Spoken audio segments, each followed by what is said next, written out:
Welcome back, it's Lucy and Ellie from Roman Found, and we've been lucky enough to be invited down to England's easternmost county, Norfolk. Metal detective Chris from Found in the Ground is time to take on his home turf and explore the county that sees more cases of treasure reported than any other. You only had to take a brief look into Norfolk's rich history to see exactly why we're excited about getting the chance to take the coil to the ancient soil.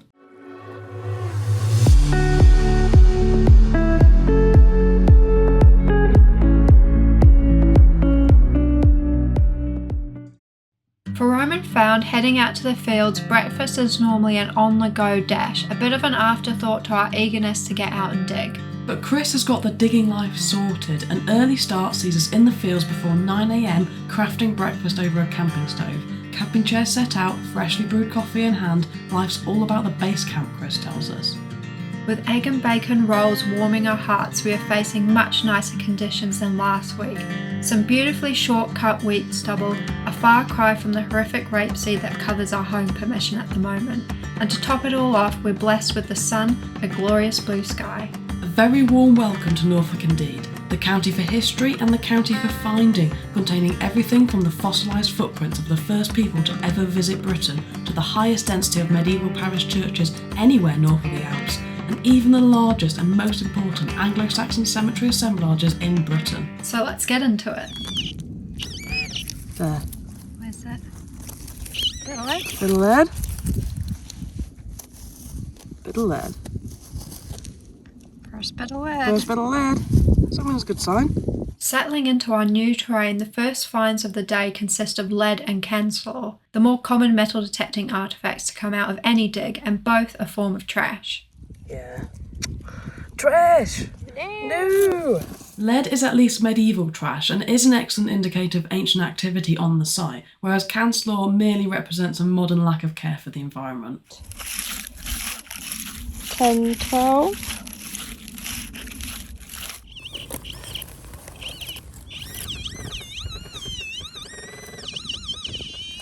Quite a thick, chunky little thing. What is it? What do you think it is? It's got a hole in it. Such a weird shape, isn't it? Do you think it's a buckle? I don't know. That's a thing. Yeah. It's definitely a thing. It's like a teardrop shape, isn't it? Yeah. No idea. I've not seen. Do you think it's the top of a purse hanger? It could be. Something like that. It's a thing. First thing. I'll put it in the thing tin. See what we've got going on. First thing. Let's try my find my things.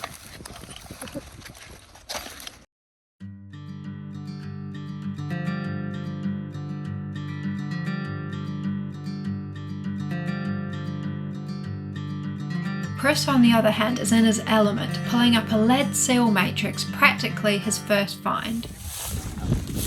What we got? Here we go, who's Roman Found? It's Chris.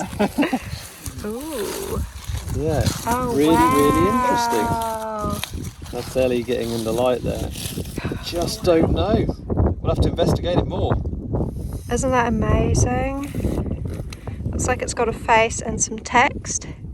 Ellie happens to be an expert in abbreviated Latin. Not really. Most seal matrices date from the 13th and 14th centuries, and they are usually made from lead or copper alloy, but can occasionally be found made from silver. For hundreds of years, instead of using signatures, people resorted to the use of these seals, pressing matrices into coloured wax with the resulting seal affixed to a document with a cord or strip of parchment. Wow, what a great find. Find of the day, Chris, so far. We've not been going long. Of all the objects to be found, seal matrices are unique as they can provide us with a precious link to specific named individuals, often the only evidence left of this person's existence. To see Chris uncovering this find and to learn more about the connection it reveals, then be sure to check out his video of our dig. So, A broken button just pulled them off the top. Little broken button and a button. No digging required. No digging required. One button. Come on, broken bum. Get him in there. Yeah, quite good 16 here. Very solid.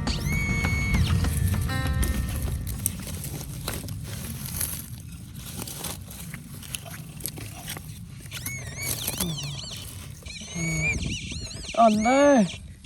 It's like a bit of iron. Initially led astray by this piece of iron, it's always worth double checking those holes, especially when the signal is as strong as this one. A musket ball! There we go. And Chris was just telling us about a huge battle that happened near here in the Civil War. Maybe a little relic from it. Better let Chris know. Most often associated with the English Civil War period, the humble musket ball is an example of a pivotal change to wartime practices. By the late 17th century, muskets had become refined and reliable enough to be accepted as a general issue to armies and began to replace older weapons like bows and spears. The sword became more of a ceremonial tool than an actual weapon on the field, and the way that we fought one another became changed forever. Nice little 15 over here. Yeah. Hopefully something nice.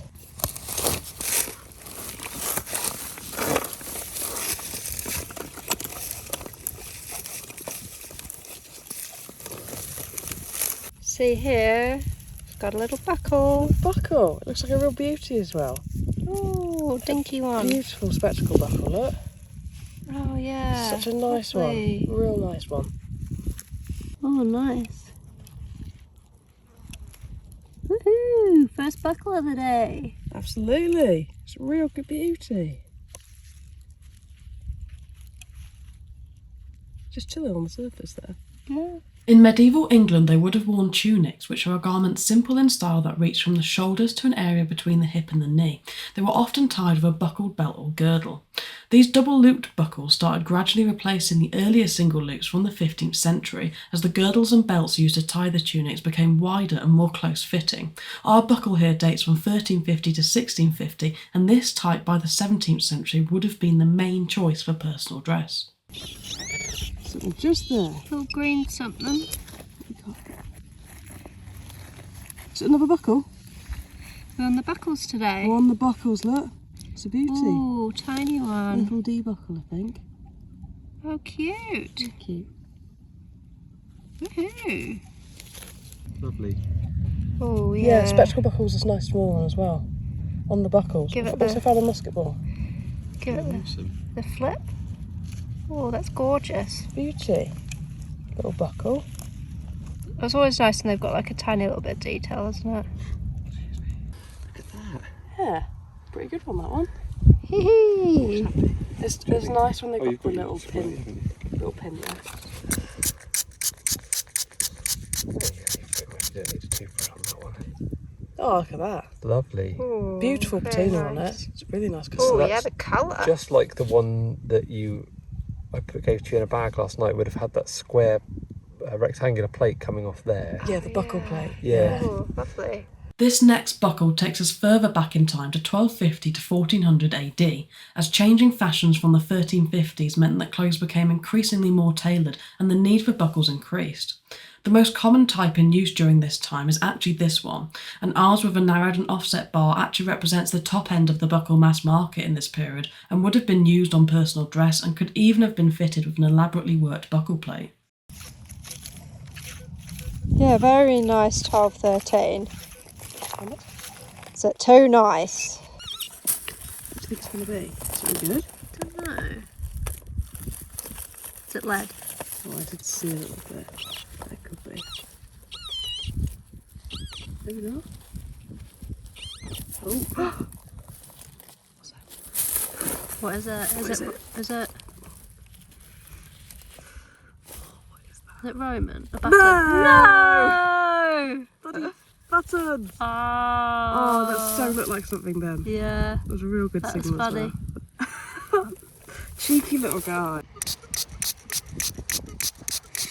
Is it just scratches?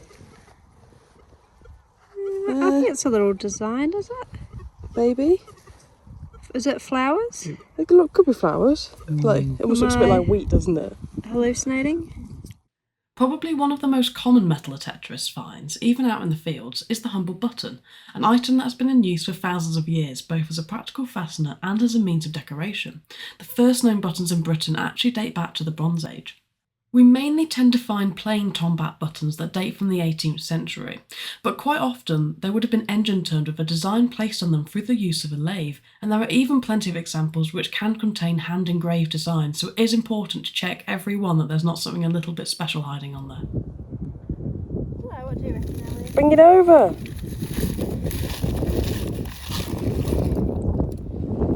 Is it tile? Is it... Oh, I'd say that's a piece of medieval. Up to the expert. It's like a huge bit of medieval pottery, I'd say. Could be a chunky bit of tile, bit of greyware. The thickness on that. 11, 12? It's going to be something good? What's it going to be? Do you think it's going to be a button? Could be a button. But not quite. I'm always looking buttony. Button! There we go. Shiny one.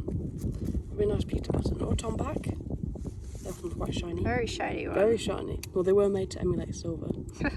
With the introduction of the Sheffield plate manufacturing technique in the 18th century, buttons started to become gilded to make them look gold or silver. But certain unscrupulous makers would not gild them with sufficient enough gold, which led to many button makers approaching parliaments asking for law, which leads to the more upmarket manufacturers stamping the back of their buttons with marks of claim and identification.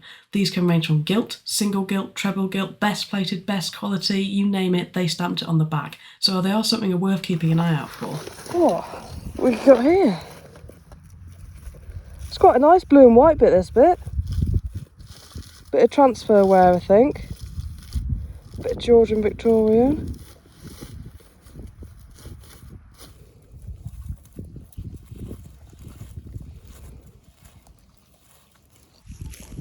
Yeah, a little signal down here. Could be more lead. It's like a little bird. Oh, it's a real shiny one like the last one. Do you reckon they're all dropping off the same gentleman's jacket? Might be. Might be. Oh yeah, Look at very the shiny. shine on that one. It's quite the tomback, that one. Button day. Button plague. You may have noticed our new drinks bottles that we have sticker bombed with the Roman Found Trash Master sticker pack. All of our stickers are 2 to 4 years weatherproof, making them dig friendly. Grab yourself a pack over on our online store. 11, 12. See what that's going to be? Oh, did you see it? Sure. No! No!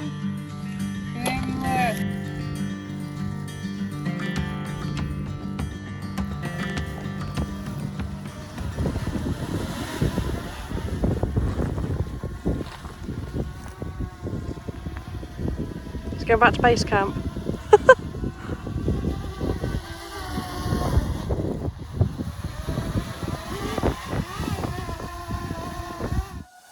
If you're loving our digging adventures, please remember to hit that subscribe button and follow our channel.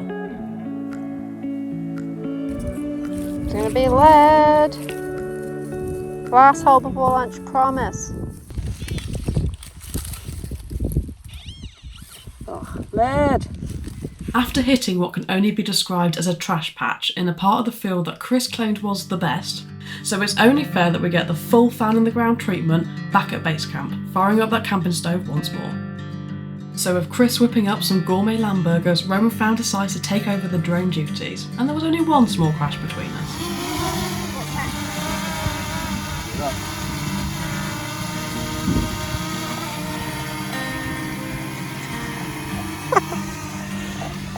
I don't know what they do. Send them away on a mission. As official dig chef, Chris has the honour of receiving the Roman Found Dig Scran rating of a 10 out of 10. His efforts were stellar. But it's time for a new change of scenery. There's far too many buttons between us for our liking, so newer pastures are calling. We're also informed over lunch that the only available field is possibly the worst field Chris has. So with spirits high, it's time to up the stakes and prove Chris wrong.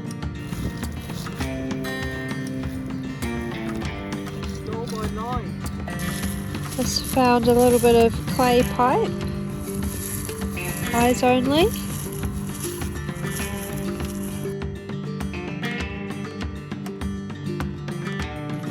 At 30, 31. Very high.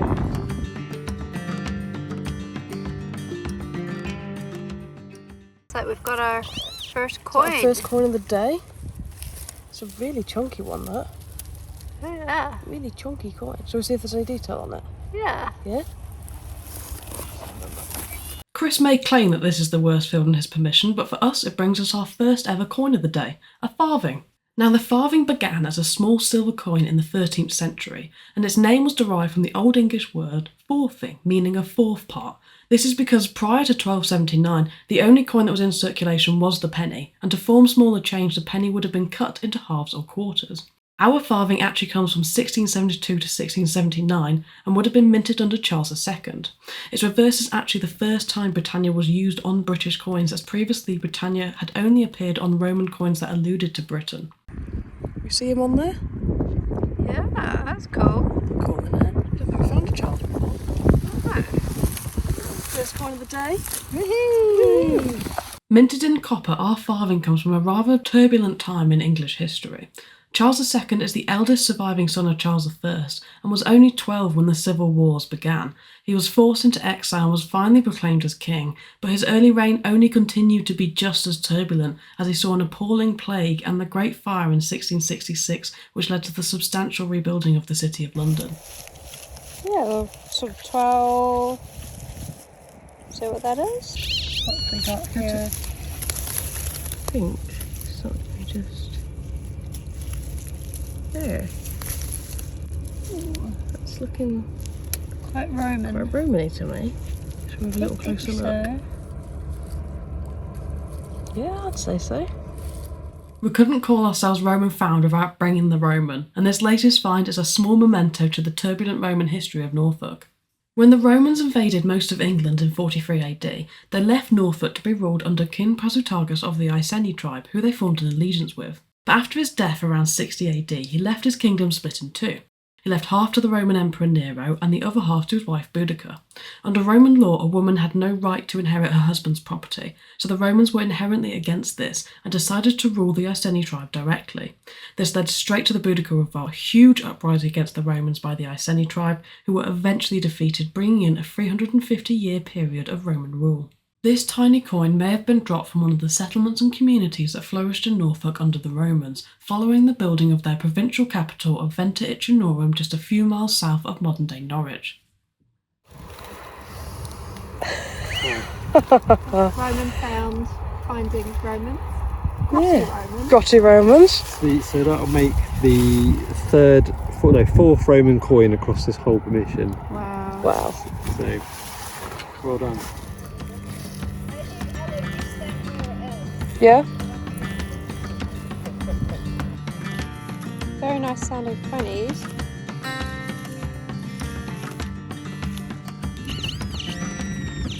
Something in there. What's that?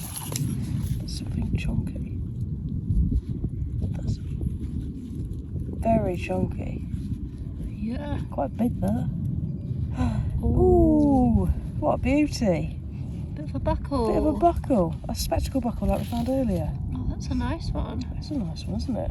It's got some nice pin decoration there where the pin rest would have been. So a Roman coin and a buckle. Spectacle buckle. Definitely got a bit of activity going on here. Yeah, we found a little spot. A little spot, a little hot spot. Got Chris's permission.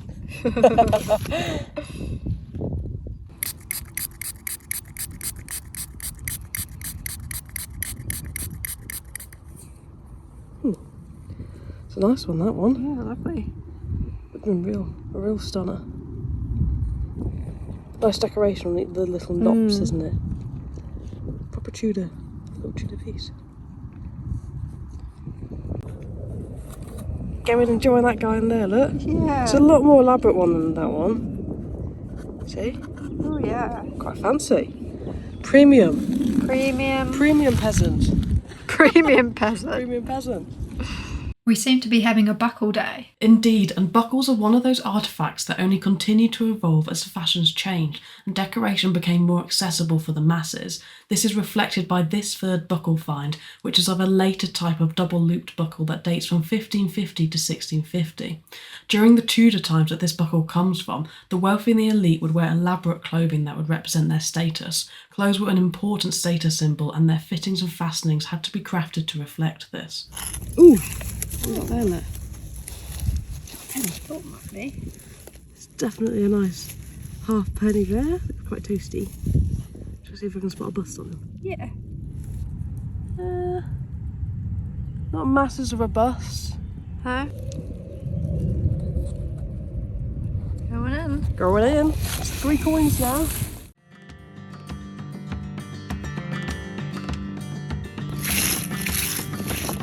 Yeah, a little 12, 11 here. I think the edge of maybe like a bronze pot or something. Little curio. Little curio. Curio for the artefact in. Definitely is something. Something not nothing. Something that we don't find too often, and that is a little fragment of a medieval cooking vessel. In medieval England, cooking pots as a whole were very common, and every household used them, but the type of cooking pot depended on your status. Cooking pots made of metal, like this fragment would have come from, were much more common among the wealthier classes. But a cooking pot as a whole was incredibly important because the most common types of cooking were stewing and boiling. This was mainly because the meat of the medieval period was not of the best quality, so long, slow cooking processes were the most effective method to cook this tough meat, making it much more edible. Tiny little 6-7. Might be a pellet or lead.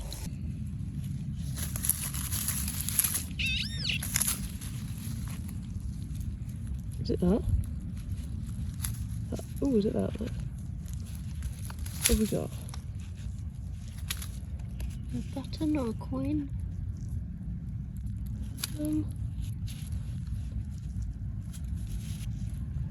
It's looking... I don't know, quite disky like, isn't it? Yeah. Maybe coiny. Very thin one.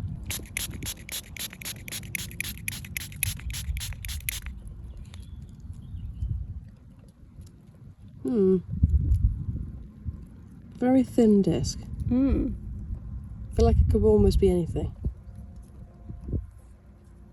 Strange one.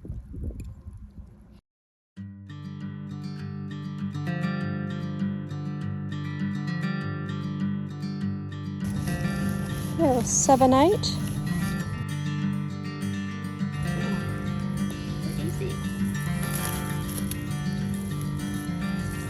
Is it a broken knife? I think so. Broken knife? Yeah. Yeah. It is a bit broken cutlery. I think so.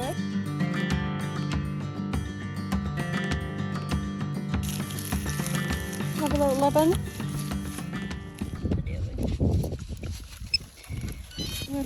Smaller one. It's got a little pimple on it. So we've only gone and found the oldest button of the day, a 17th century tomback pimple button, and this was a particular favourite type that comes from the 17th century, and they're normally associated with the English Civil War period, as they are quite often recovered from the sites of skirmishes, battles or campsites. They would have been attached to an embroidered close-fitting doublet, an ornamental jacket, or to a military buff coat.